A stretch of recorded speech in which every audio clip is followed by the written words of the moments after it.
Alors ici, vous avez la roue des émotions.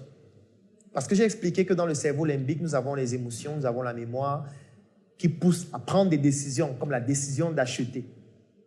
Et dans la roue des émotions, ici, vous avez les principales émotions que sont la peur, la joie, la honte, la colère, la tristesse et le dégoût. Ça, ce sont des émotions que vous pouvez utiliser pour stimuler facilement un prospect à comprendre qu'il a besoin de votre produit ou de votre service.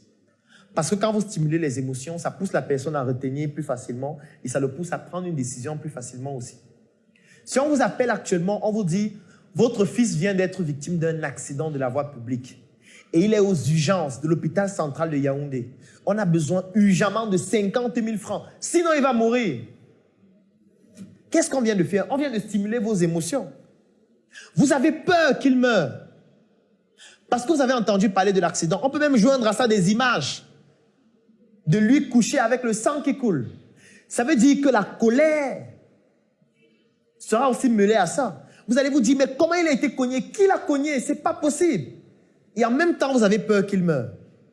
Et en même temps, on est en train de vous dire qu'il faut urgemment 50 000 francs. Sinon, il meurt. Qu'est-ce que vous allez faire? Vous allez commencer à poser les questions, pourquoi 50 000, etc. Vous allez commencer à poser les questions, tu es un arnaqueur? C'est ça? Vous allez dire au médecin qu'il est un arnaqueur? Non. Vous allez dire, docteur, pardon, sauvez sa vie. Faites tout pour qu'il ne meure pas. Voilà 50 000. Vous allez même parfois dire, est-ce qu'il faut autre chose? Est-ce que 50 000, ça va vraiment suffire? Vous voulez quoi? On vient avec les draps? On vient avec un meilleur matelas? Qu'est-ce qu'on doit faire d'autre en plus des 50 000? Le médecin dit non, c'est juste 50 000. Vous voyez que dans ce cas de figure, on a poussé le client au travers des émotions à poser une action qui le pousse à dépenser. Vous pensez que là, il pense qu'il est en train de dépenser? Il est en train de sauver la vie de son enfant. Il ne dépense pas. Par contre, si vous venez le voir, vous lui dites, si votre enfant fait un accident aujourd'hui, est-ce que vous avez une assurance pour lui? Parce que la semaine dernière, il y a un enfant qui a été victime d'un accident, il est mort parce qu'il n'était pas assuré. Ses enfants, ses parents n'avaient pas de liquidité pour le soigner. Là encore, si vous êtes astucieux, vous pouvez créer une émotion chez lui. La peur. Il va se dire, effectivement, mon enfant, s'il a un problème aujourd'hui, je n'ai pas assez d'argent pour le prendre en charge. Et là, vous pouvez vendre un autre produit, l'assurance. Mais si vous venez juste dire, nous avons un hôpital, c'est le meilleur hôpital de Yaoundé. Nous prenons en charge tous les types de maladies. Et venez nous donner 50 000 le jour où quelqu'un sera malade dans votre famille, on va le soigner. Vous pensez que c'est plus pertinent que ce que je viens de dire? Non. Il va se dire non. Donc, ça veut dire que tu souhaites qu'il tombe malade. Ou que mon enfant tombe malade. Le mécanisme d'achat du client, c'est 5 étapes que nous avons même d'ailleurs déjà vues. La première étape du mécanisme d'achat, c'est de reconnaître le problème. On parle toujours du problème. Vous ne pouvez pas vendre un produit ou un service à quelqu'un si vous ne connaissez pas le problème qu'il a. Arrêtez même de parler du produit tant que vous ne connaissez pas le problème. Il faut arrêter.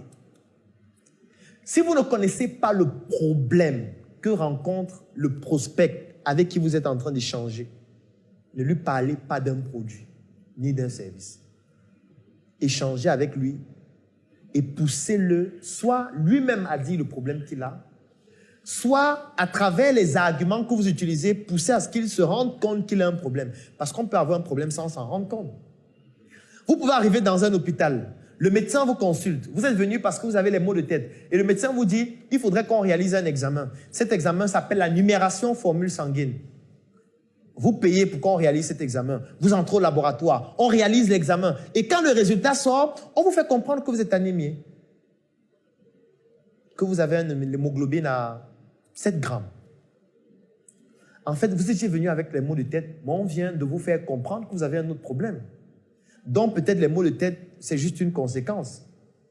Et on peut commencer à vous dire qu'on va vous mettre une poche de sang, ou 2 poches de sang, ou 3 poches de sang. Et là, quand on va vous dire que la poche de sang, c'est 25 000 et que vous devez donner 75 000, qu'est-ce que vous allez faire? En fait, vous allez payer. Tout simplement. Vous allez payer. Alors que si on était venu avec 3 poches de sang, on vous dit, je vends le sang. Si vous êtes anémié, vous pouvez utiliser ce sang. Les gens m'ont dit, mais Dieu, tu es un vampire. Tu vends le sang. C'est de ça qu'il s'agit. Il faut toujours reconnaître le problème. Faire la reconnaissance du problème chez le prospect. En fait, quand vous discutez avec quelqu'un, tout ce que vous devez faire, c'est de pouvoir identifier les problèmes qu'il a.